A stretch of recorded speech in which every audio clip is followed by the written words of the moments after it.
So we're going to tap into one of the most powerful historic moments in black history.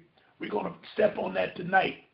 And we're going to talk about the Castle Doctrine, or in other words, you may know it as Stand Your Ground Act, to stand your ground. And we're going to get into that. So when you're ready, man, if you got any more questions, we can crank it up. No, we're ready. We're ready. You ready? All right. Yes. Ossian Sweet was a doctor that was born in 1895. He died March 20th, 1960. He was a black doctor that lived in the Detroit area and hated racism as it was during the 20s. And so as a result, he did some things that were very powerful that went on. Number one, he was an American physician in Detroit, Michigan, noted for his armed self-defense in 1925 of his newly purchased home in a white neighborhood against a mob trying to force him out. He, his family, and friends who had helped defend his home were acquitted by an all-white jury of murder charges in what came to be known as the Sweet trials.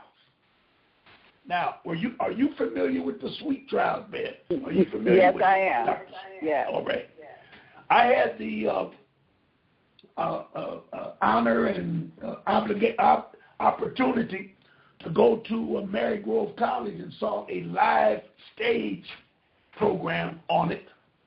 I also was fortunate enough in 2004 to interview on my television show a European, a Jewish lady named Phyllis Vine. I was going to play some of that today, and we may play some of it when the AR man shows up. I'm kind of bootlegging it right now because I'm by myself. But I did a very good 2-hour interview because in 2004, the Black Bar Association out of Washington, D.C. sent the Jewish lady to Detroit to accept the Michigan historical plaque of his house out on Shalabar and Garland. I went out when they presented it. I took my cameras out. They presented it. I went through the house. I saw the house and all of that. And it was a real touching situation. Of course, we did not get the news media news coverage that we should have got, but we did the best we could. I was probably the only television show that broadcasted. I think I was the only one. But it was very, very interesting. This whole package is very interesting. So let's talk about it a little bit. Sweet was born the second son of Henry Sweet and his wife, Dora, his mother, Dora Devon in Florida, 8 days before the death of his older brother, Oscar. Henry Sweet was a farmer slave from Florida. So you know we're talking about 1895 when Junior was born. Oshawa, A-S-S, I call it Oshawa, A-S-S-I-A-N, A-S-S-I-A-N, Ossian Sweet. As Sweet later told in 1925 at his murder trial, when he was a 5-year-old boy, he witnessed the lynching of a black male teenager, Fred Rochelle. Rochelle captured by black males and turned over, Lord have mercy, and turned over to the sheriff, admitted to attacking and murdering a white female, 26-year-old Renee Smith Taggart, with a butcher knife in an apparent rape attempt. Mercy, mercy, mercy. According to Sweet's account, he was out alone at night and a mile or more from his home, where he watched from the bushes as Rochelle was burned at the stake. They broke him out of jail, lynched him, burned him at the stake. He would recount it with frightening specifics, the smell of the kerosene, Rochelle screaming as he was engulfed in flames, of the crowd picking off pieces of the charred flesh to take home as souvenirs. Help me, somebody.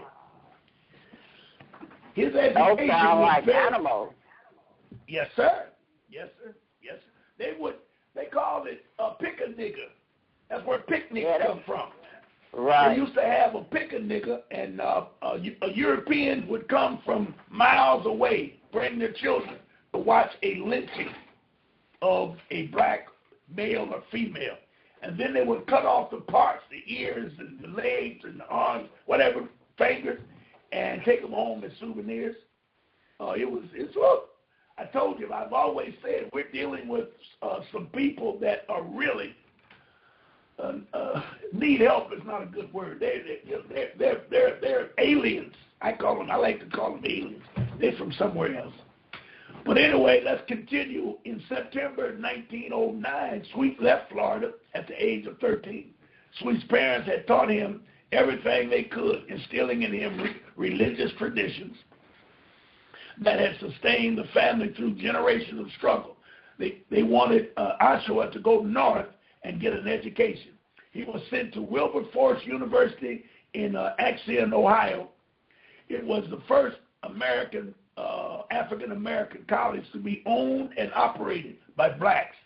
So we're talking about turning the century, maybe 1910, back in them days.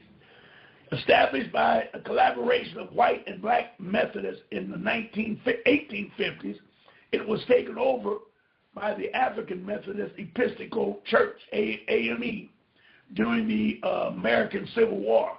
Sweet became a charter member of the Delta chapter of Kappa Alpha Psi. Wow, a boule. And earned a Bachelor's of Science at the age of 21. He attended Wilberforce College for 8 years. The first 4 years he spent with preschool study, Latin, history, mathematics, English, music, drawing, philosophy, social stuff like that. And he needed additional education beyond what he had been provided in his segregated Florida schools.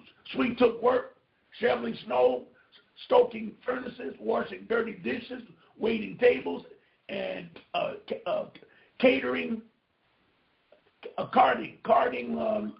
luggage up hotel stairs to pay the United States $118 for his tuition and books. After Wilberforce, he went to Howard University where he earned his medical accreditation. So he became a doctor as he went into Howard University. Throughout Sweet's early life, he demonstrated a clear dedication to school and overcoming the struggles of Southern black in the Jim Crow society. Sweet's parents were among many families who sent their children to the North for better education, and in the hope that their son could gain opportunities not available in the South. They wanted to avoid his every being a victim of Southern racial violence. Okay, through his education, he aspired to be among what W.E.B. Du Bois called the talented 10th. Wow. I didn't know all this. Black professionals who would improve life for their people. Du Bois wrote about Sweet's case and held him up as an example of young African-American men to follow. Now, I mentioned to you, Bear, about the Red Summer. Everybody out there should write down Red Summer, and you can add 1919. But the Red Summer. And in 1919, Sweet was attending Howard University. I didn't tell you what Red Summer was. Red Summer was the bloodiest summer of race relations in the history of the United States, because a lot of the soldiers were coming, the Europeans were coming back from World War I, and due to the workforce, they wanted to push the blacks out of the jobs. The females had the best jobs, black, and then the males had some of the worst jobs, but the whites coming back they went in the street to fight and kill in order to get jobs. So, in 1919, Sweet, attending Howard University, a leader in black medical education, when he witnessed the Washington, D.C. race riot. The capital was among numerous cities that had outbreaks of racial violence in the summer of 1919. These results were social tension and competition for jobs and housing as veterans returned home. Black migrants from the South poured into the city, main black areas, with the promise of wartime jobs. But the end of the war found veterans trying to re-enter the workforce, and some jobs disappeared when the end of the war. There were not as many jobs in Washington as had been available during the war. Thousands of white soldiers were held on outskirts of Washington, D.C. while waiting to be discharged from the service. Boredom eventually hit, and when it did, a riot broke out that lasted 5 days and left 6 dead and 150 wounded. Now, we're going to move into Detroit because we're still talking about the Castle Doctrine. And maybe I should say that this gentleman's life created the Castle Doctrine, or you may want to say it created the Stand Your Ground law. A black man. Y'all hear me? A black man. Okay. Sweet was 4 blocks from the riots, but did not leave his fraternity house. Author Kevin Boyle said that Sweet and other young black men were afraid to go out. He had been walking down the street when a gang descended on a passing streetcar, pulled a black passenger down to the sidewalk, and beat him mercilessly. Sweet had seen enough violence as a child when witnessing a lynching. His memory would not leave him until his death.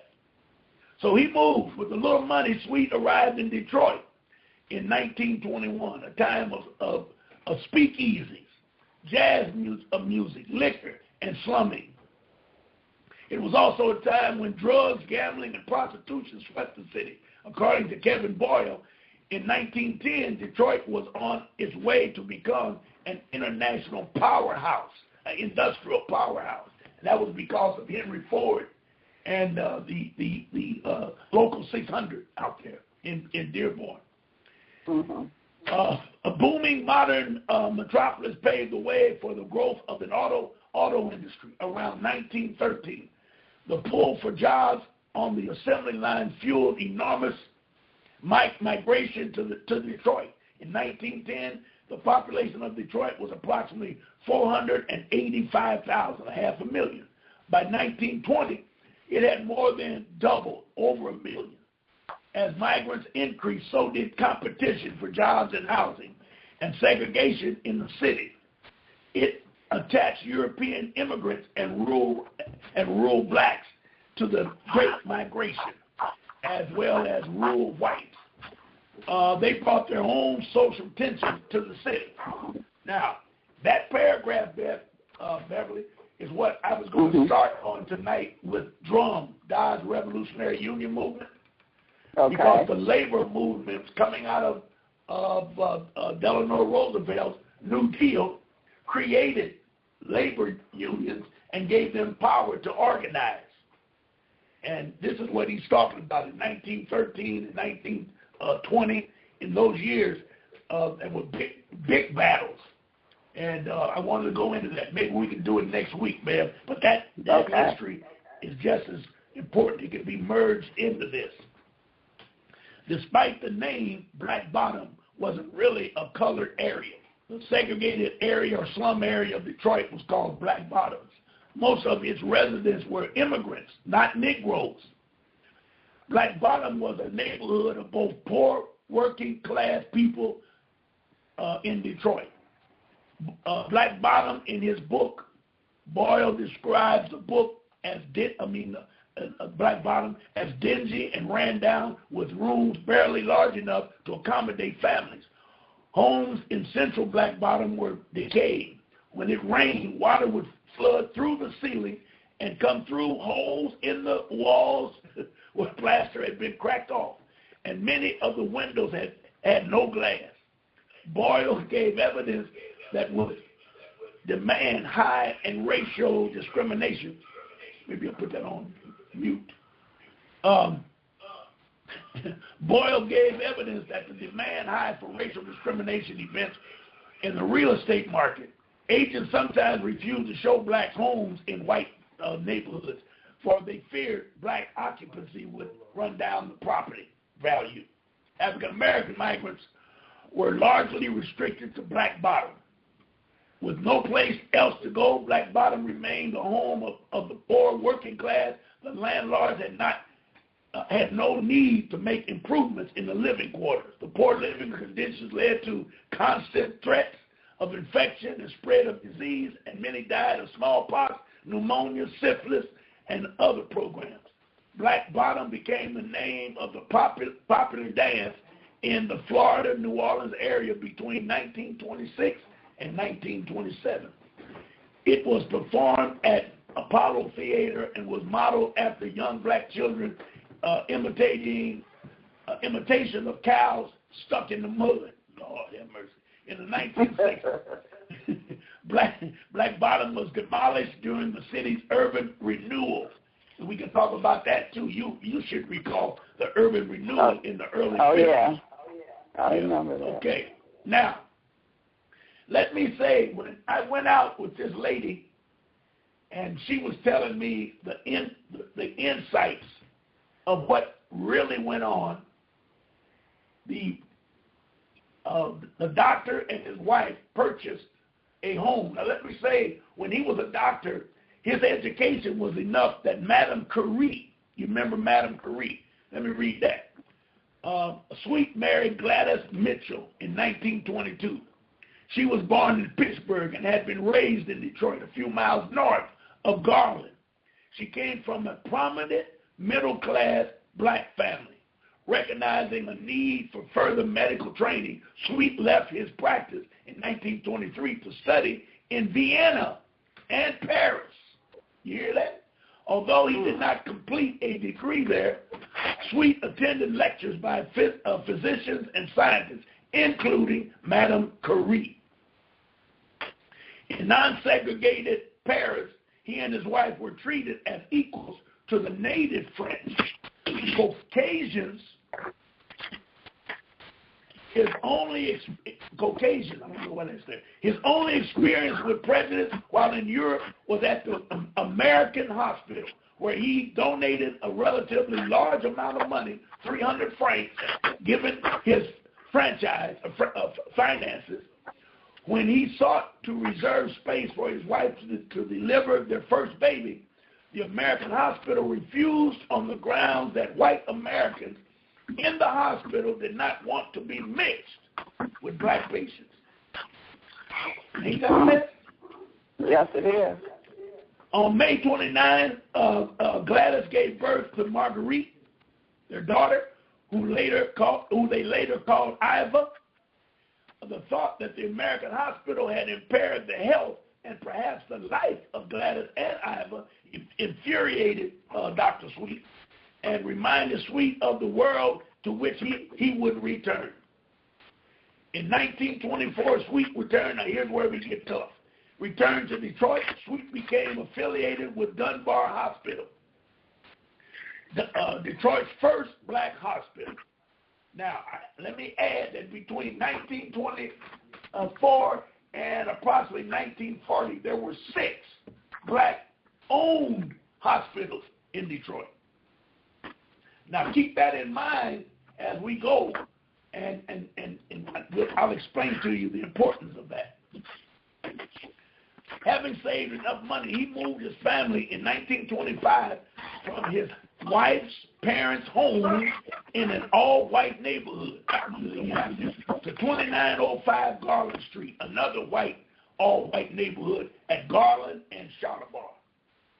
Sweet was aware of the neighborhood prejudice and of the possible danger he would incur in purchasing the house, but he wanted it. He liked its appearance and size and what it represented as a good neighborhood. Most African Americans in Detroit lived in Black Bottom, but those who prospered moved to better neighborhoods, which Sweet wanted for his own family. Also, he felt he could not back down from buying the home because the National Association of the Advancement of Colored People, NAACP, had just been revived after 2 years of inactivity in Detroit. This meant that there was more of a push against Color Line to not surrender to it at the particular time. So Ossian Sweet house is listed as a National Register of Historical Places. And like I said, I've been there and saw it, been in it, went upstairs, and stood where he fired his gun on the neighborhood. Now, let me just say that Ossian knew that the neighborhood was bad. He knew that the Europeans and white folks was going to be on the wild, so he waited until a holiday, Labor Day, when all the whites would be out in the parks and away from the neighborhood in order to move in. One of his closest friends was a bridge patrol, what they call patrol on the Ambassador Bridge. He worked at the Ambassador Bridge, so he had a pistol, but they didn't carry it around, but he had it. So all of his friends helped him move into the family. A few whites saw him move in. They went to the parks and told everybody. So by sundown, now, have you ever been in that area of Charlevoix and Garland? Yeah, I was raised over in that area. Try to picture this. Now, their home is on the corner. There's a house in front, and there's a house across the street, but today there's a school of some type adjacent across. You know what I'm talking about? Mm-hmm. Okay. I'm bringing that to your attention because the report was 800 Europeans, when the sun went down, was on that corner. 800. Yes. I read some of the trial, and a mob was considered 15 or more, and the Europeans had affidavits swearing that there was only 10 white people out there. And there was 800. It was so big of a crowd that the cars could not go up and down the streets. So the police came to direct traffic and keep the people from getting run over, and did nothing to move the crowd in 1925. Okay. So, home invasion. Sweet knew friends and acquaintances who had suffered attacks after buying homes in white neighborhoods. The social validity of the time resulted in formation of Waterworks Park Improvement Association. Now that's important to talk about. Listen to the name, Waterworks Park Improvement Association. What that was, it was a neighborhood association. And they formed those associations, they got them still today, to make sure that undesirables don't move into the neighborhood. And if someone wanted to go out, they were instructed or had signed papers in this association that they would not sell to blacks or niggers or Jews. Some of the old mortgages and deeds, when I moved into my home in 1978, I was shown some mortgages where that type of language was in the mortgage. Yeah, in Detroit. Yep. So they formed these associations in the neighborhood in order to keep racism and keep blacks, quote unquote, undesirables out.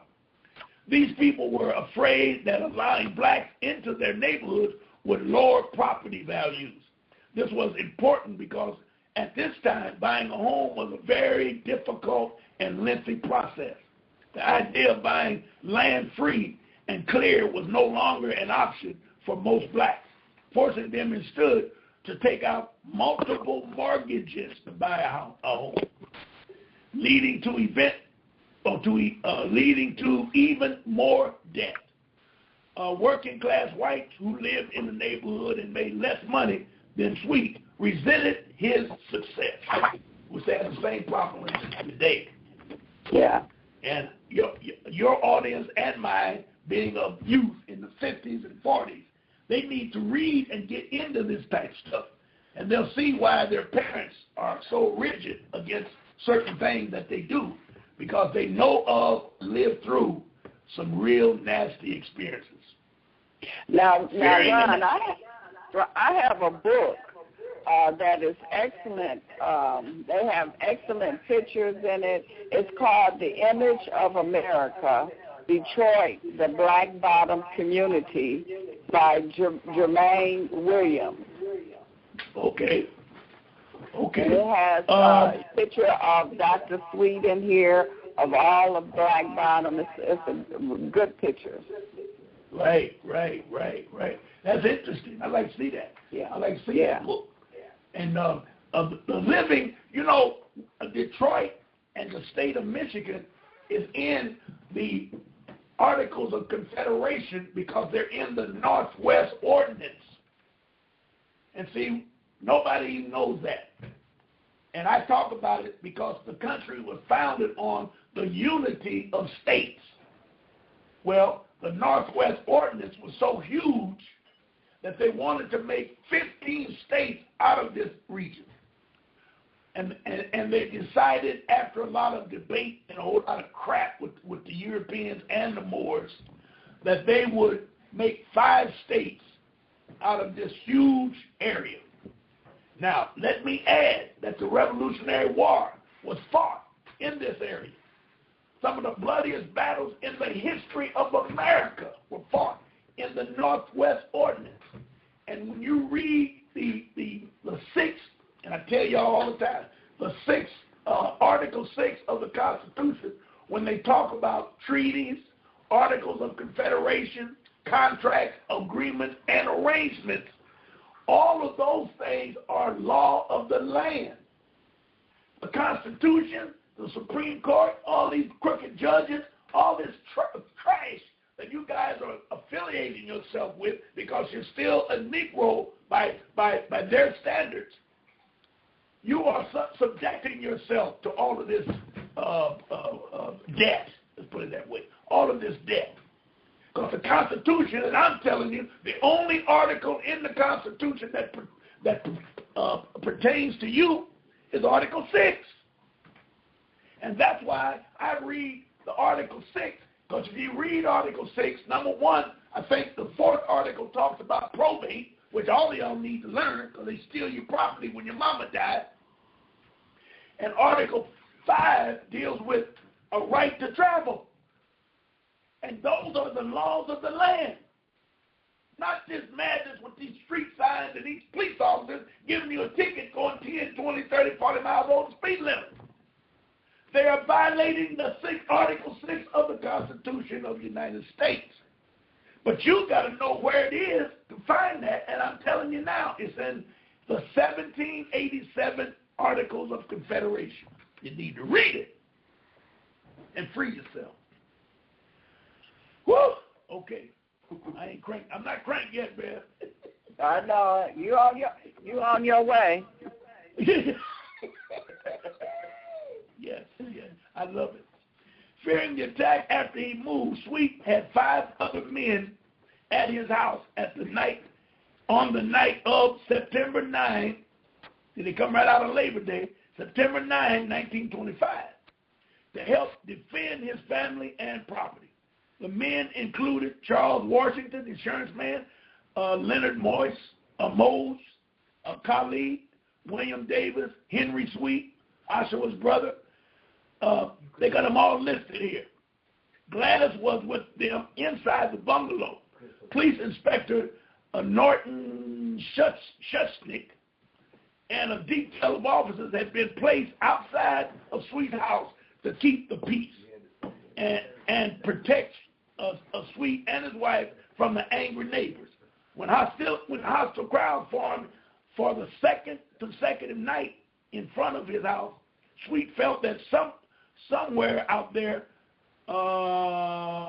standing among the women and children lounging on the porches, lurking in the alleys, were men who was in sight the crowd to violence.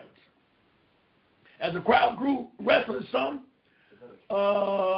possible children, let me see where I'm at, children or teenagers threw stones at the house, eventually breaking out upstairs windows.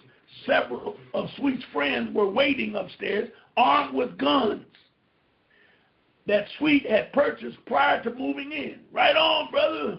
Right on. Shots were fired from upstairs, hitting two men. One of them, Eric Hallberg, was wounded in the leg. The other man, Leon Brenner, was killed. So they wounded one European and killed another. The 11 African Americans inside later brought to police headquarters and interrogated for 5 hours.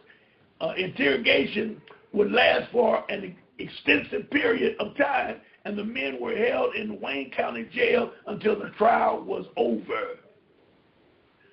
The Sweets and the friends and co-defendants were tried for murder before a young judge, Frank Murphy.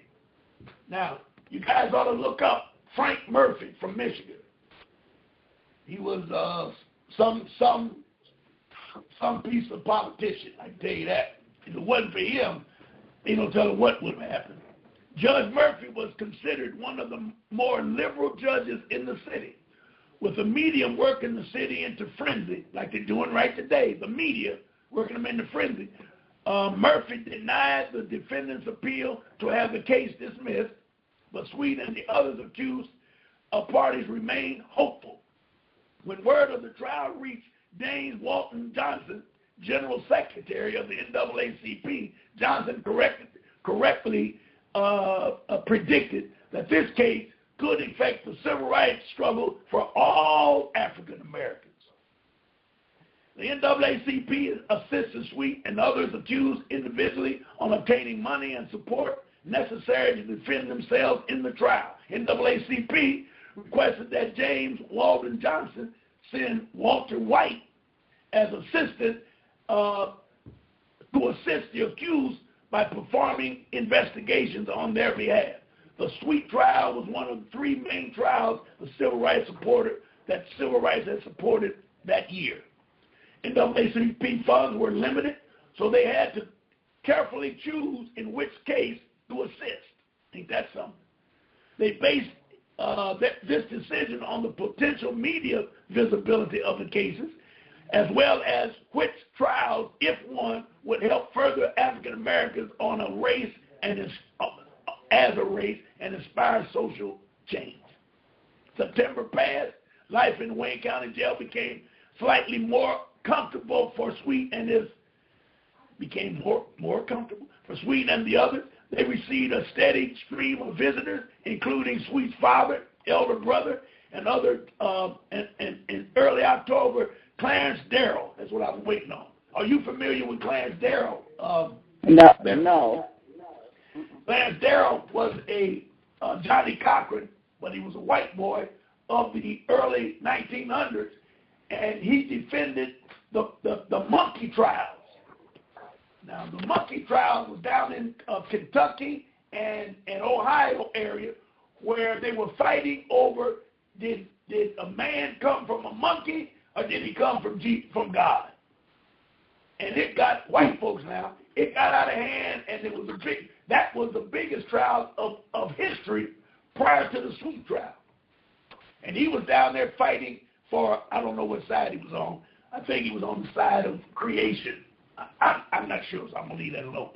But Sweet was down there. They call it the scoop trials. I call it the monkey trials. So that's what they was arguing about, monkeys. SCOPES, the scoop trial. Let's talk about that a minute. As September passed on, life in Wayne County, they received a stream. Johnson invited Clarence Darrell, who was considered for a period of time the most brilliant defense attorney in the country, to join the Sweet defense team. Darrell had served as defense attorney on the Scoop trial. Johnson knew Darrell would attract publicity to the case and trial. Johnson was looking for what Johnson was looking for from Darrell was publicity. Darrell accepted And on October 15, he was announced he would be taking control of the defense. Several days before that, October 6th, Sweet was released on bail provided by friends of his parents. Sweet was relieved. On the morning of Friday, October 3rd, Clarence Darrell was ready for trial. At the end of November rolled in, and after the jury long deliberation, most came to an argument that the 8 remaining defendants should be acquitted. There were, however, a few holdouts. At this point, Judge Murphy dismissed the hung jury and declared a mistrial.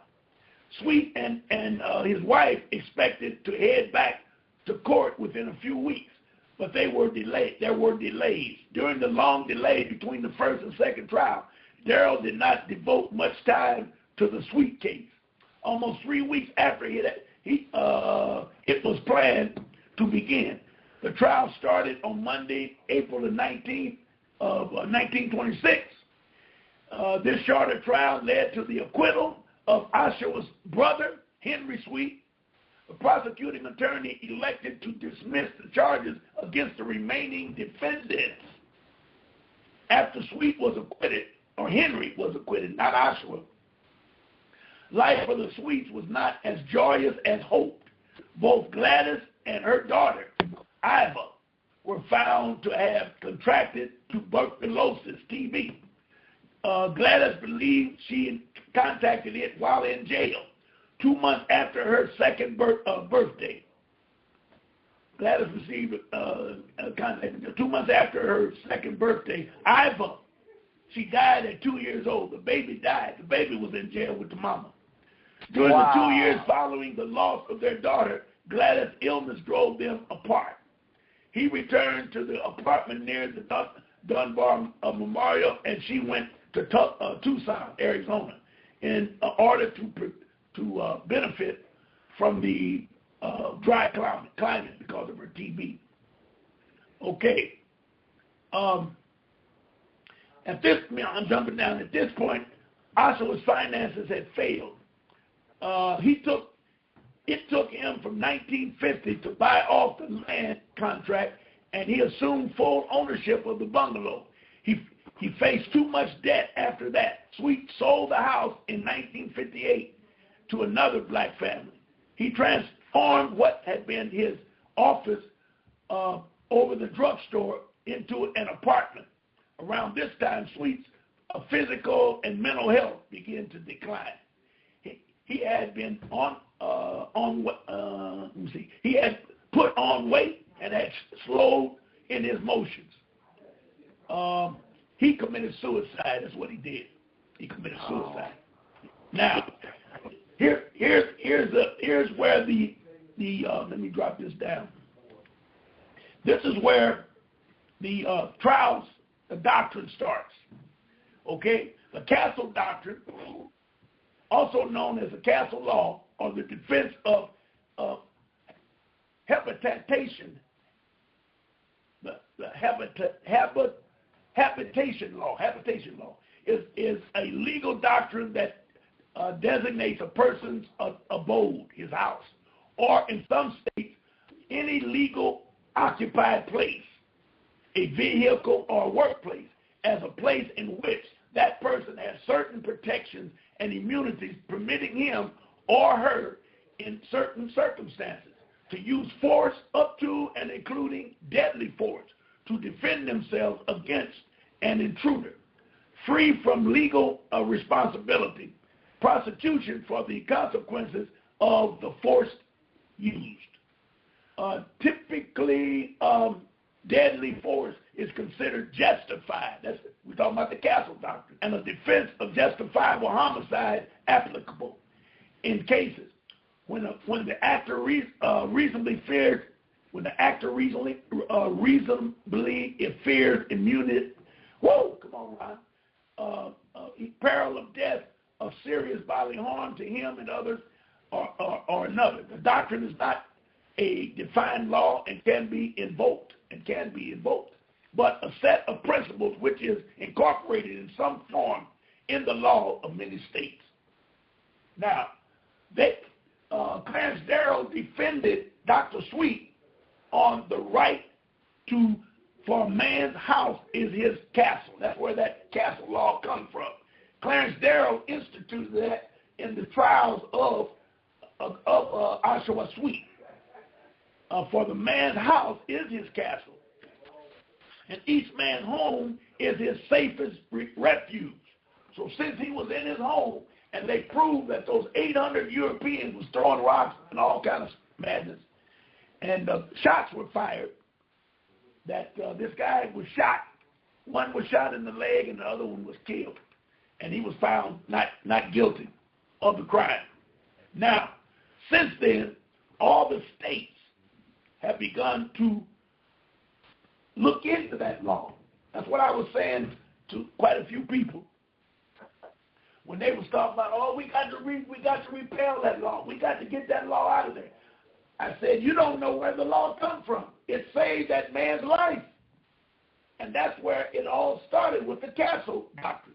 But in order to confuse you, the black public, to keep you ignorant, as they always do, they had to change it to stand your ground.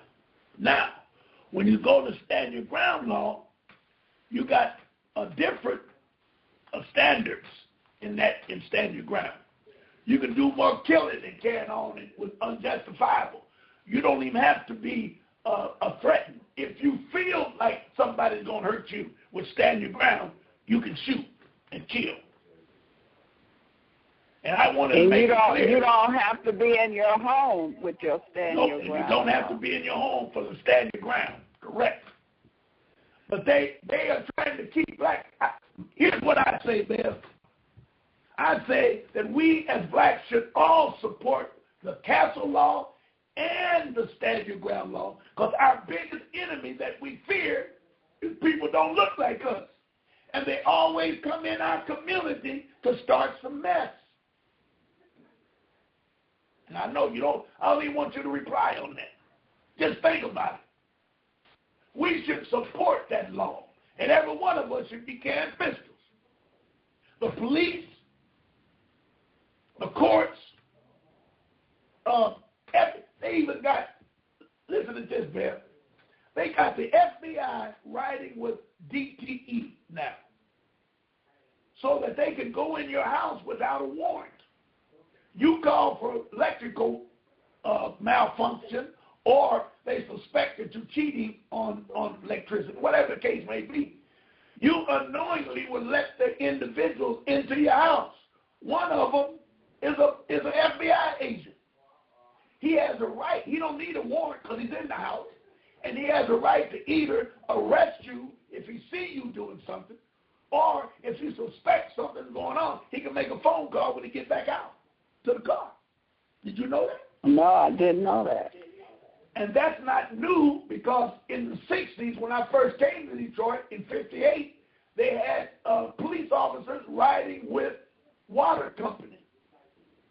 And they would arbitrarily go to places that they were doing a police investigation on and knock on the door and say things like, there's a water break and we need to come in and check out your stuff, blah, blah, blah. And that officer step in there and arrest that guy, whoever they was after, and did not need a warrant.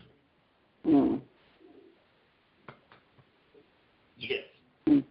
So now, with the ignorance of our people and all of these civil rights all-stars, these jackleg preachers, these AKAs, these boulets, all of them screaming for gun control.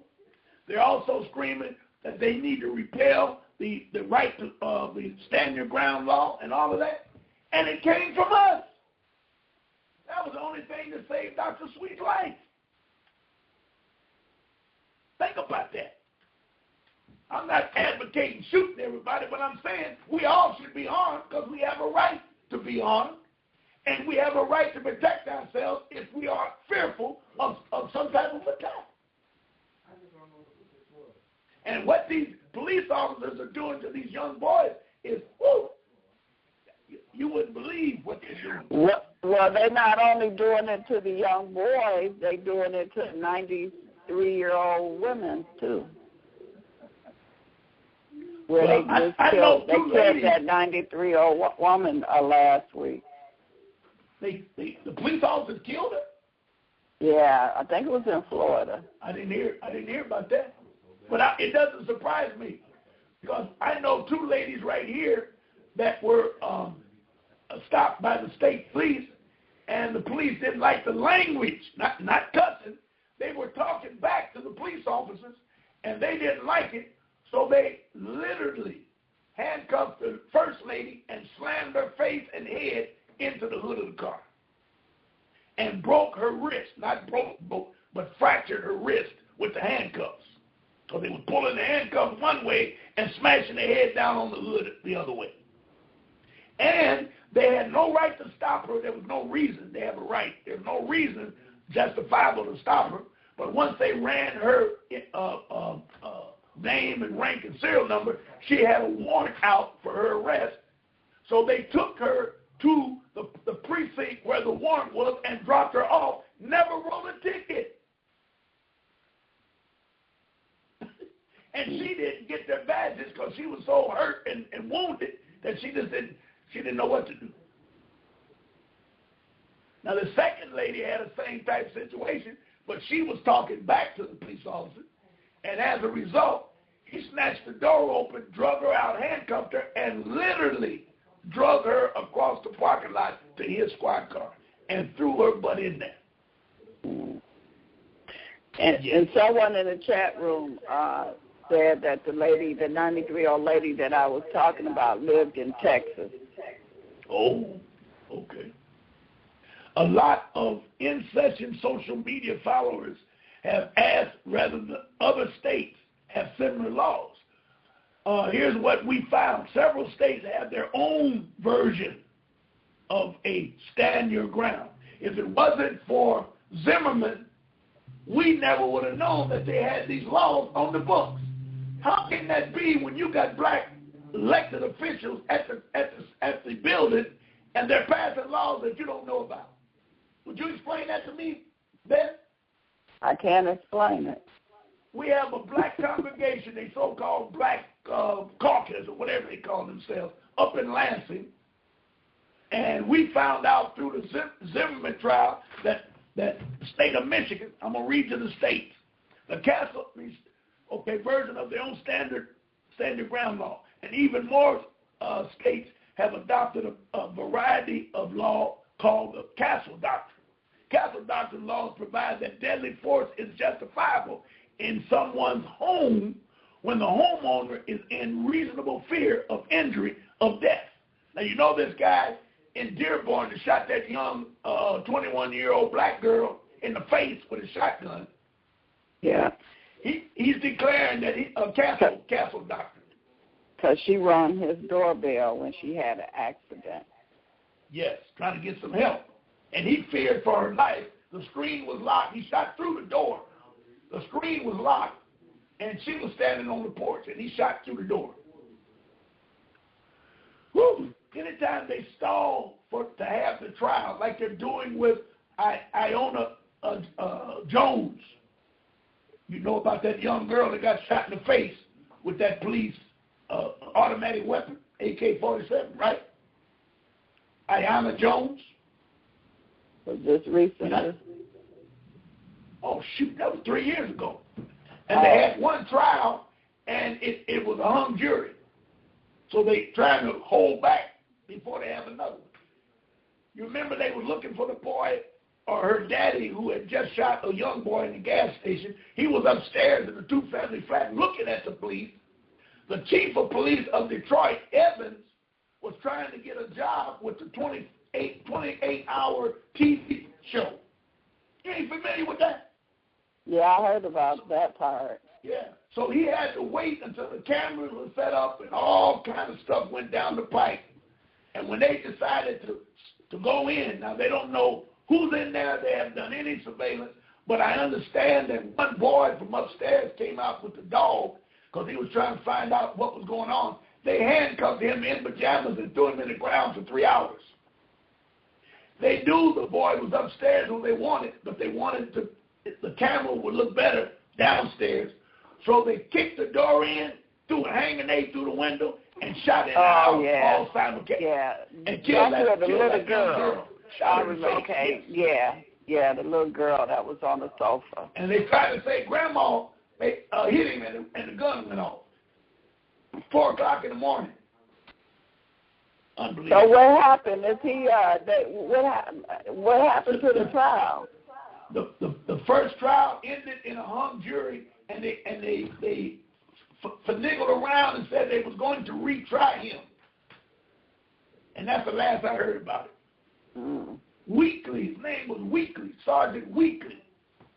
And they got all the blackies they could find to get on television and swear that he was the best white man they ever seen. Unbelievable. Yeah. So castle law provides that deadly force is justifiable in someone's home when the homeowner is in reasonable fear of injury or death.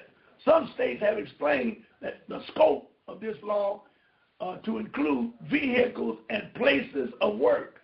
So the stand your ground laws is Alabama, Arizona, Florida, Georgia, Indiana, Kentucky, Louisiana, Mississippi, Montana, Nevada, New Hampshire, Oklahoma, Pennsylvania, Tennessee, Texas, Utah, Washington, Arizona, Utah, Texas, and Utah. Washington, there's a specific statute, but the Supreme Court of Washington has upheld there is no duty to retreat when a person is assaulted in a place where they are lawfully allowed to be. Whoa. That's a little, well.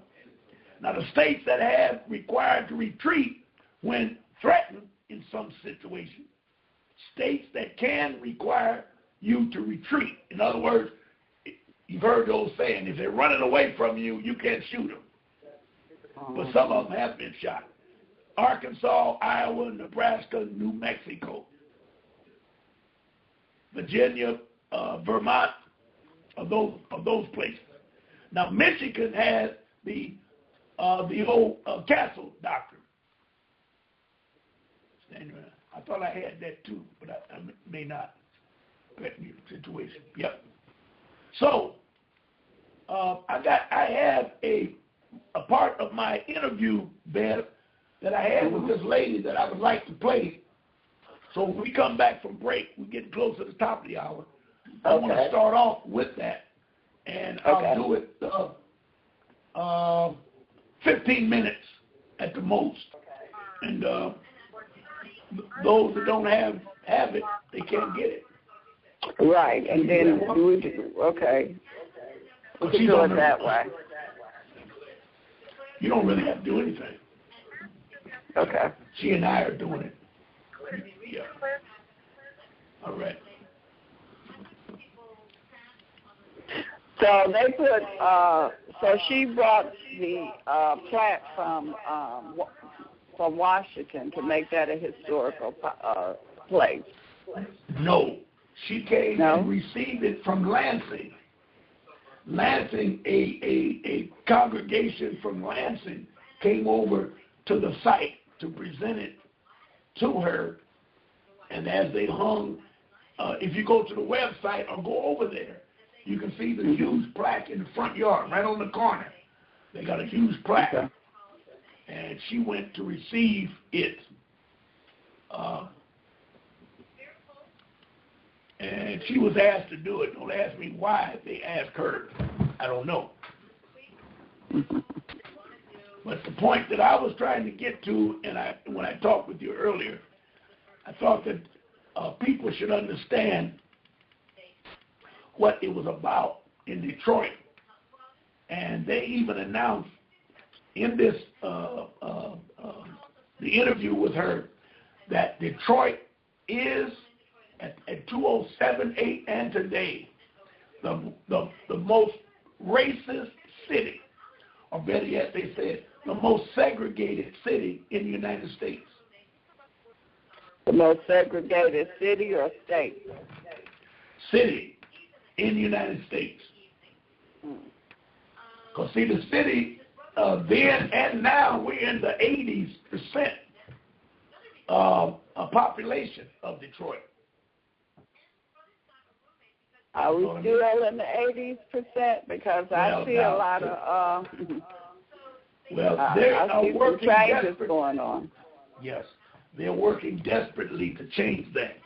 Up to and including, the wife brought it to my attention, I had forgot about, the Edison project over in Longfellow, 2nd and 3rd Street. I'm trying to think of Atkins, those streets over there. Mm-hmm. You know that Dave Bean appointed that area for the police officers who live in the suburbs to move back into those homes. And for people in the other part of that's not familiar with Detroit, Dave Bean is who? He was the former mayor of Detroit. Yes. He put on a project that he was going to pay each officer $25,000 to move in, and they were going to help them remodel the homes so they could live in them. Now, you know that area over there, there's some beautiful, beautiful homes over there. You know where I'm talking about? I know what you're talking about, yes. Right. And he was pushing for the police officers to move back because I think over 50% of the police officers do not live in Detroit. Right. And due to Dennis Archer, the first mayor after Coleman, and he got with Engler, the European governor of the state, and they changed the home rule law that you don't have to live in Detroit to get a Detroit paycheck. See, everything we're going through today was by design. And when I mentioned in the Sweet situation, that Black Bottoms, there was a lot of financial growth in that Black Bottoms. You could almost call it not in the caliber of, but a Tulsa, Oklahoma, Black Wall Street. All of these black cities had those areas where they were segregated, but black people created their own economics. Yeah.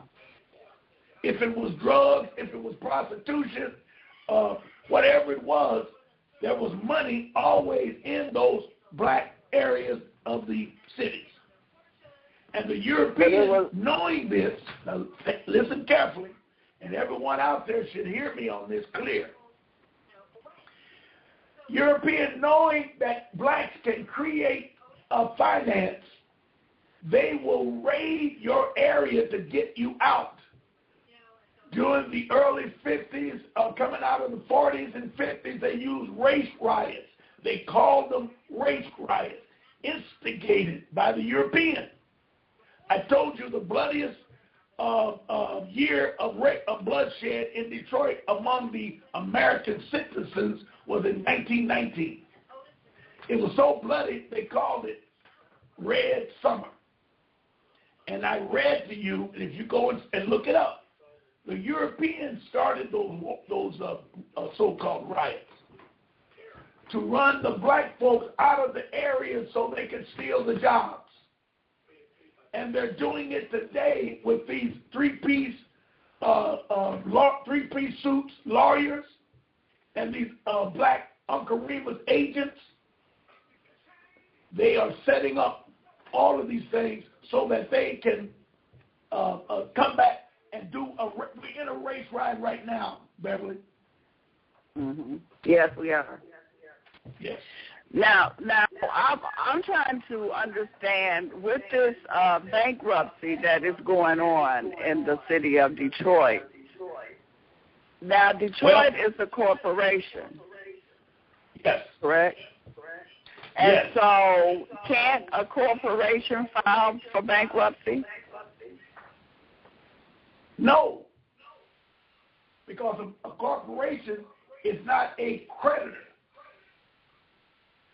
You know, when you borrow money from, let's say, Citibank to buy a home, he's only a creditor because you don't know that he's a creditor. Once you transact the business, he steals your ownership and he says he owns it. But since you created the funds, You have always been the creditor. You can't get around it. Want me to say that again? Let's go back to that again. Yeah. The natural person is always the creditor. The law says only a creditor can file bankruptcy and or foreclose on a transaction. Now, what makes a creditor a creditor? He who creates the finance is the creditor. Now, I'm going to let that sink in a minute. I know you're getting quiet on that one. He who creates the credit, the finances, is the creditor. Now, you are sitting there thinking that you borrowed money from Bank of America or somewhere in order to do your business transaction. Am I right? Yes. So I'll ask you one question. Did you see a check from Bank of America to Beverly D to pay General Motors for a vehicle? And you ain't going to say nothing because I'm going to tell you no. Right. Because there is no money. The only currency that can ever be created is by your signature. Only by your signature. And since Bank of America don't have hands, how are they going to create it? Well, what do they mean when they say that a corporation is a person? Well, that's a trick. I got it, but I'm not close to it. I got a law from 1795. Now listen to that date. 1795, where the Supreme Court of the United States said that any corporation that does business with a natural person has to show up and stand and be cross-examined. So when you ask a question the way you ask it, that was a trick by the Supreme Court in order to confuse you. However, to me, that was the best thing they could ever do, because I'm going to say when I go to court, if I'm going as a defendant and Bank of America is suing me for foreclosure, I'm going to say, good, bring them forward and let me cross-examine them. If they're human, and you just said it. If the Supreme Court said they're human, bring them in here. I want to see that human Bank of America.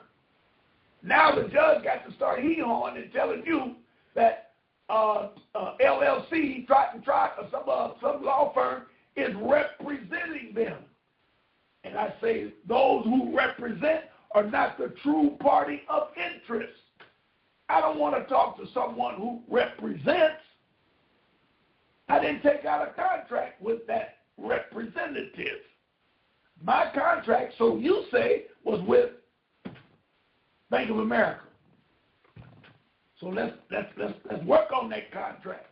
But see, since Bank of America cannot sign, that should tell you that you're the only one that signed, so you have to be the creditor. And if you're the creditor, you're the only one that can file bankruptcy. You're the only one who can foreclose on a transaction. The natural person who signed. And when you get to the bankruptcy, go ahead. Go ahead. When you get to the bankruptcy, you cannot file bankruptcy unless the creditor agrees. And none of those bums downtown are creditors. That's why they keep sending these letters out. That's why they got an ultimatum now. Did you hear about the ultimatum that they got out? No, what's the ultimatum? They said that you're going to vote yes for this, and in that voting yes, you're going to sign that you will not sue if something goes wrong, or if you realize you're being screwed and tattooed, you're going to give up your right to sue. That's in the agreement if you vote yes. If you vote no, we're going to force you to take another contract, which they cannot do. If they don't have your approval, they cannot force you to do anything. That's why it's taking so long. And they even telling you that they sent the ballots out yesterday. They have to be turned in within 60 days, and they're going to baggage them up and send them to California to be counted. Now, what does that tell you? If this process is so honest, why are you giving me an ultimatum, number one, and then why are you going to take the votes and ballots and go to California? Who's going to travel with those ballots?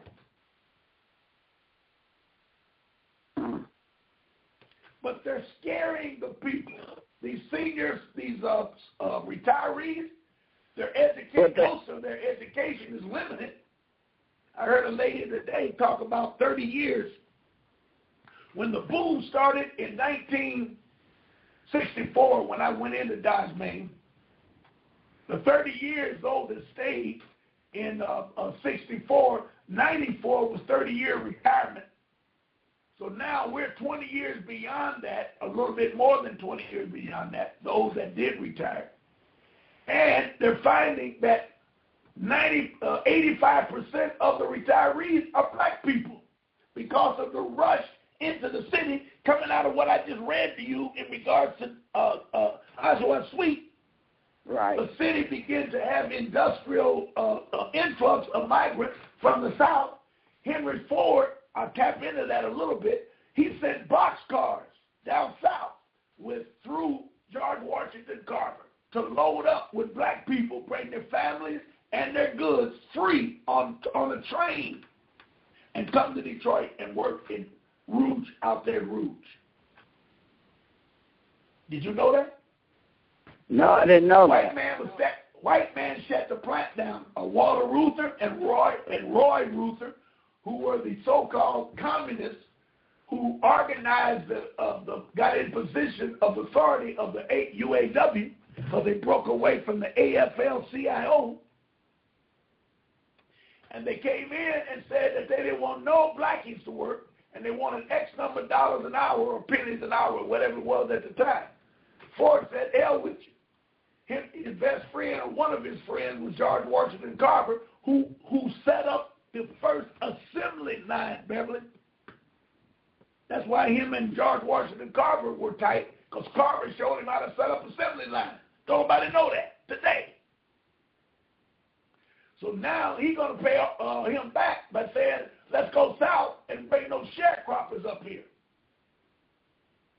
So while the European was out front, standing around barrels with heat and marching and singing and we on strike, those huge boxcars, you know how they used to roll them down and shake them off the engine and let them roll in. They was rolling them black workers in there. That's why today, historically, black workers are called strike breakers. They hate black people because historically we were used as strike breakers. Oh, okay. Now, when was this? When was this? 1939, 1940, 1941. Let me give you another question.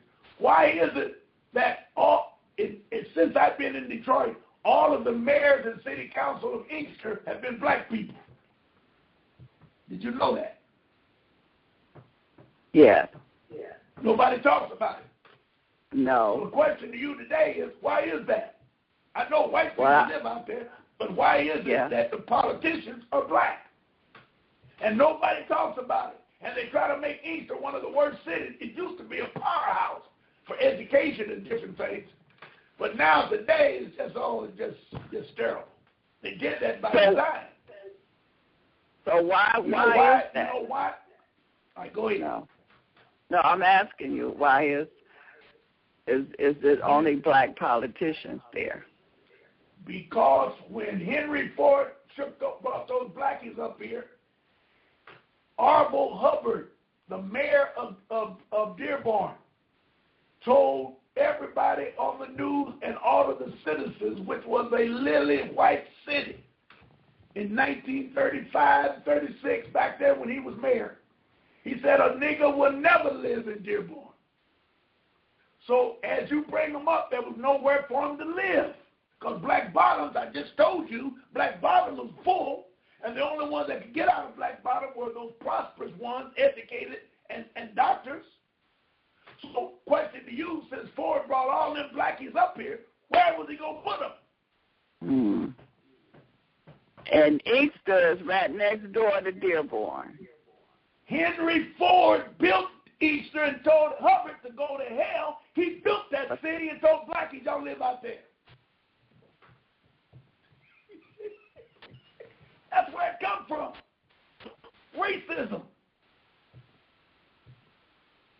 Easter was founded on racism of Dearborn, Michigan.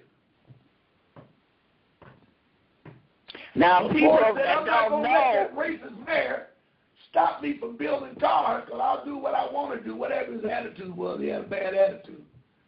So he said, we'll build homes and let the blackies, as they come up, we'll put them in the home free and then set up some payment programs and come to work every day. And that's what he did. Now, Henry Ford, for the people that don't know about Michigan, Henry Ford assembly plant was in Dearborn, Michigan, correct? Yes. Local 600, the largest local in the United States, or in the world, really, for a long time. May not be today because of the economy, but Local 600 was a powerhouse. And that's where Walter Reuther came from, Local 600. Yes. I'm telling you, Detroit's so rich with history, because as you go deeper, then you bring up Chief Pontiac. You know, everybody don't need to look up Chief Pontiac.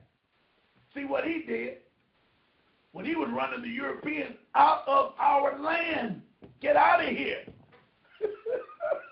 You can go to Elmwood Cemetery. They got all kind of plaques over there, Beverly. Did I tell you about that? They got plaques over there with what Chief Pontiac did in that area. And when you go down there, I can feel the vibrations of the area and the territory, how peaceful it is in that area. It's a low area, and across Jefferson where the river is and all of that kind of stuff. And the Europeans loving water, they wanted this area because it was too rich with the waters, the lakes, and the drinking water. And they wanted to run the blacks out. And Chief Pontiac said, hell with that, I ain't going nowhere.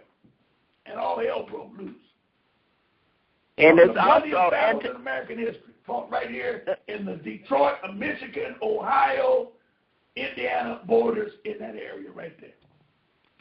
And it's also international waters. Yes, because they opened Canada. Clinton. Yes, the biggest canal. I don't know. I'll just say this. If I mention a canal in the United States, first thing you're gonna tell me about is the Panama. Well, in this Western Hemisphere, or this Northwest Hemisphere, you're gonna tell me about the Panama Canal. And if you study the Panama Canal, you'll learn that the United States stole it from Panama, took it, and did it under a treaty, a trick undermining treaty. But due to Jimmy Carter and a couple of presidents in that little era time, they honored the treaty and gave it back to the Panamanians. You got that? Mm-hmm. So now I'll ask you, Beth, where is the second largest canal in the Northern Hemisphere? Well, you just said Detroit. No. Canal. Canal. Mm-hmm. See, the canal, Panama Canal, is there because the waters on the Pacific side is higher than the waters on the Atlantic side. So the ships have to come from the high waters down to the low waters to travel. So they got those things called locks. So the ship goes into a lock, they fill it up with water or lower it with water and keep lowering the ship down to the level of the new terrain, and then they go on about their business. You got it? Yeah. All right. Clinton, he didn't build it, he remodeled the St. Lawrence Seaways. Nobody talks about it because it's a gold mine. listen to me. When these Europeans take over Detroit, Detroit's going to be the richest city on earth. Yes. For the next 150 years. Because they're going to use the St. Lawrence Seaway, which is up above Buffalo, whatever's over there in Maine, up near Nova Scotia. When those ships come out of the Atlantic and they're going to be in high waters, they got to come through these locks to drop them down to the Detroit River. Yeah, I heard about that. Yeah. And when they get to Detroit, it's going to be the terminal for all shipments, because Detroit has access through the Detroit River to all 5 lakes. Yeah. And all 5 lakes is water. I mean drinking water. And they've already set it up. They got a name for it. I haven't got into it in a good while. I can't remember. But it's the NAU. I think that's what they call it. It's the NAU, and I can't remember what it's about. But they've already set up. They're going to take some highways that's coming out of Detroit and going all the way to Texas, to the Texas border, and it's going to be 12 lanes going and 12 lanes coming. And they're going to have drop-off points that go east and west. But the main travel is going to be, that's why they fight about that bridge. And you know, we voted no bridge, and Obama come in and said, hell with that, put the bridge up. Damn them people. And nobody said a word about it. Black folks didn't say nothing. We voted no bridge.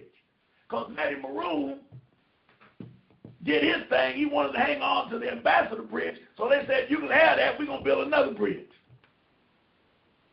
Did you know that? Yes, I remember that. Yeah. So, everything I like. Now, Saturdays when I do my show, I hook up all the things that I talk about as one.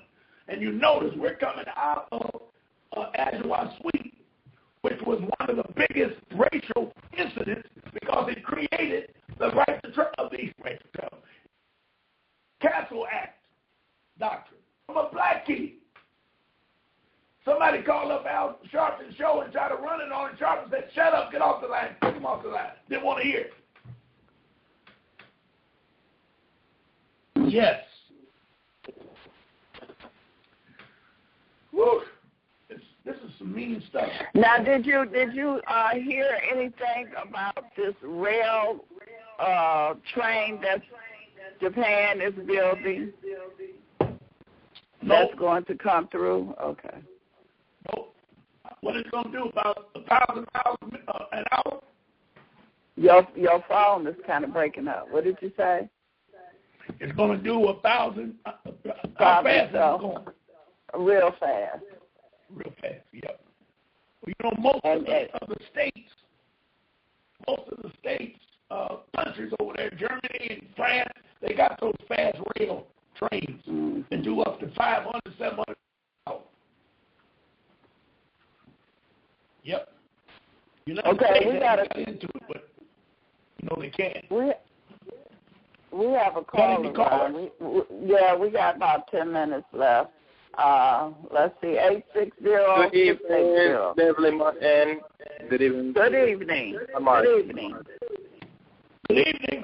Yes. Yes. Ron, so yes. Here's what you've been talking about the city of Detroit lately. This is the reason why that going around so heavy with the bankruptcy, because it's so rich from your research that they try to take the whole entire city over so they can be rich for the next 100 years. Yes. Wow. And they're building for inner city park. It's an island. It's an island. They took it, and they haven't had it months, and they've already put over 500 blackies in jail. For being on the park. Because they're checking them as they come across the bridge, taking like pictures of the plates, running child support, tickets, no insurance, you name it. They got paddy wagons and tow trucks waiting for them to come around the island, and they take them off, lock them up, and tow the cars away. They even sent 2 elected officials went out there. The election director and the president of the city council went out there, and both of them got tickets. And one of the state police, well, they got their own police. It ain't state police. I guess it's called park police. He told her, not knowing who she was, we're trying to keep the riffraff off the island. Now, what do you think riffraff is? When all of the damn park police are white folk right in the city of Detroit. Well, he knew who she was. She told him who she was. He didn't back down. I guess he didn't care, huh? No, he didn't. Yeah. You got another caller? Another question. He's still there. Okay, go ahead, buddy. Yeah, another question. You said something about Pontiac. The guy, was it a Caucasoid that created Pontiac, or was it a Malay man? The vehicle called Pontiac. It was Pontiac found around in Detroit too? Translate that better. I didn't understand it. You know, like Ford cars. Like Ford is like a vehicle. What about Pontiac? Pontiac. Well, Ford used to have signs up all over the city. He called it Ford Country. And he made it very easy for people to buy Ford vehicles. But then Chrysler started booming, and then there was a lot of Chrysler vehicles. General Motors moved most of their plants out until the one of them Cadillacs came in, that Escalade, and then they tore down some areas and built it over there. All the cars are in here, and everybody's driving new cars. You know, not everybody, but most of the people driving automobiles are very good automobiles because they're easy to get. They'll give you credit to buy an automobile because they're going to come after you if you don't pay. But since you're the creditor, you pay for it when you buy it. And then you make payments. And then if you get behind, they'll come and steal it. So, yeah, I hope I answered. Okay. All right. Yeah, okay. The reason why I asked is because you said something about Pontiac, and I thought it was like mostly, I know Henry Ford was a white man, was founder of the Ford T, one of the cars, because, you know, a black man helped them, you know, came up with the idea with the cars. So I thought like another melanated man did like reproduce a car of his own before he was pushed out of business back in the time. Ford was competing. That's why I kind of asked that question. All right. All right, Biff. Okay, that's thank you. That's it. I don't have any other callers. We have about 5 more minutes. All right. Well, the thing we have to realize is that everything that happened to Detroit, which is going on now around the country, everything that's happened to Detroit was by design. It didn't start yesterday or today. When they gave these cities up because of the electing power of the so-called black, they knew that they was going to stay here for a period of time, and then a second program would go into effect. We were not intelligent enough to understand the progress of graphics, or whatever they call those that study communities and neighborhoods. We didn't get into that. We didn't really know. We were living so good and creating a new third, what they call it, middle class, that we didn't really care. We went into the American dream. And now that dream has turned into a nightmare. And the same ones that ran out of Detroit because they didn't like it are now struggling to get back in Detroit because they can't keep up the payments wherever they're at. And there's a lot. Now, did you hear about the guy that went over to Canada on the bridge and they would not let him in? He came back in the middle of the bridge, stopped the car, got out, and did a swan dive over the bridge. No. And missed the water, Bev. How he missed the water with all that water? The wind. And under there is land under there. Those big pillars sit on dirt and stuff down in there, bricks. He dove off the bridge and missed the water and crashed into the bricks and shit stuff. Mm. Yeah. Wow. Now, my position on that is frustration, pressure, psychological warfare. The pressure in Detroit is so great, everybody's walking around like a time bomb, about to blow up. Yeah. And that's by design, too. Yes, all by design.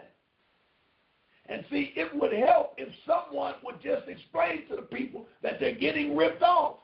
But they strive, they believe in so much truth and believe in the European that he going to pull us out of this and all that kind of Negroism. That's why we got this white mayor right now, because of Negroism.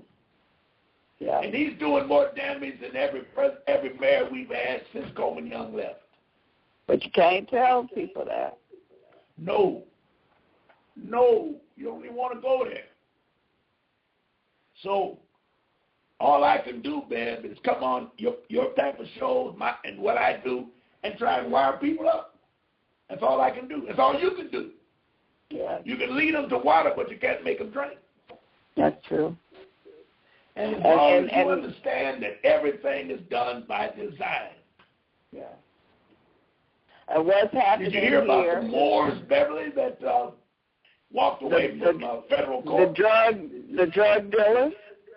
Say it right. The feds wearing drug dealers. Yes, that's what they had in the paper. And these guys, huh? Right? How did these guys that got caught allegedly with millions of dollars, and then they got out? $21 million cash. Yeah. 350 kilos of heroin, 250 kilos of cocaine, and 450 kilos of marijuana. And they got a low bail, a low bond. A low? I wouldn't know that $5,000 is whoever catches them. They put out a bounty on them for $5,000 each. No, I'm talking about when they arrested them in 2012. How they let them out on such a low bond? Well, there's several different rulings on the street. I'd rather wait until I make a judgment on it. If I see you, I'll tell you. But I think it's bigger than we can imagine. I will say that. Okay. Because if truth was true, they should put the judge in jail. If he can let them guys walk the street and put a tether on one, and he cut the tether off, whoever heard of such madness? And then they had him sitting in the courtroom unarmed or unguarded while everybody went to lunch. And they was going to find the verdict guilty, and they had life sentences if they were found guilty. And they sitting in the courtroom unguarded, and they walked away. Something stinks, Beth. Yes. All by design. We got to keep that in mind. All by design. So, I hope next week, Bev, I could go into drum how we organized the workers at Dodge Main during the 60s and controlled the UAW for approximately 7 years and elected our officials and made Chrysler hire their first black plant manager, their first black superintendents, and several foremen throughout the network. We did that. We fought the UAW on one side and management on the other, and the city of Hamtramck, the credit union, and the police department, all in one time. That was back in the 60s, late 60s, early 70s. And if you go online tonight, go online and look up DRUM, Dodge Revolutionary Union Movement. You'll get a kick out of the reading that's out there to give you an insight of what went on. Detroit has always been a progressive city trying to move forward. And they knew they were going to have trouble with Detroit. That's why they sent the big guns in here to try to shut this place down. And I have to admit, through the agents, the sellouts, the jackleg-ass preachers, I can't stand them. And all of these agents that were part of this madness and these boulets, they did a very good job in shutting Detroit down.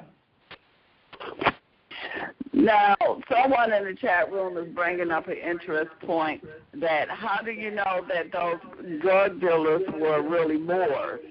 You know, is this a way for them to set in motion to go after the Moors or attack the Moors in some kind of way? The answer is whoever said that is perfectly on. That's one of the scenarios that we've all discussed. Yes, yes, yes. Because now that they are on the run, they've already raided a couple of Moorish science temples, Beverly. Mm-hmm. Okay. Now that's the excuse to go in. Yes. Yes. Yes. Yes. So whoever said that is right on the money. Okay. All right. Well, Ron, we are at the top of the hour, and until next Wednesday at 6 p.m. Yes. I enjoyed it. We will I hope the continue. audience got something out of it. Yes, we always do. And, you know, I love to give them assignments so they can educate themselves. Just go look at it. You ain't got to read it all. Just go look at it because it's right there for you to see. All you got to do is look and put it together. You know what I mean? Right.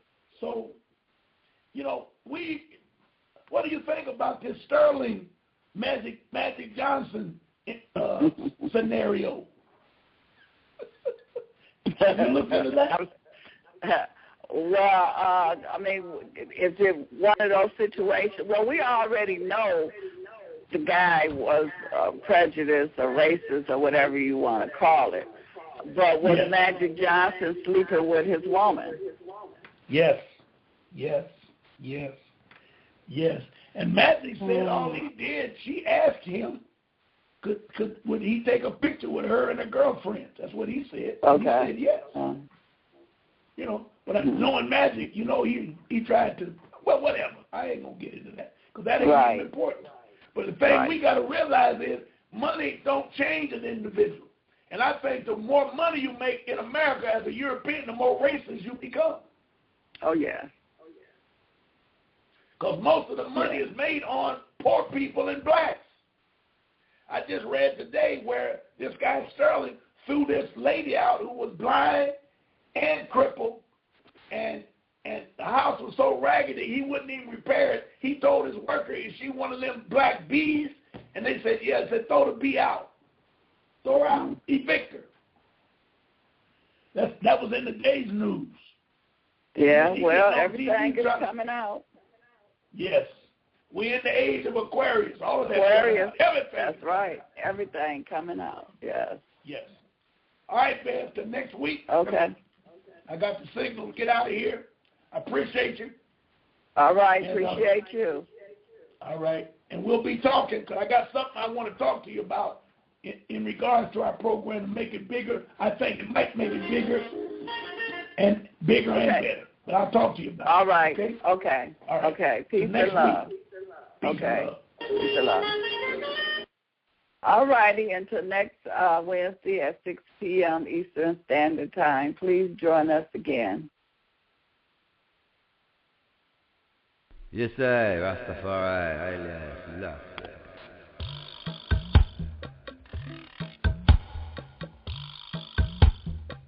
Jah make the blind man see.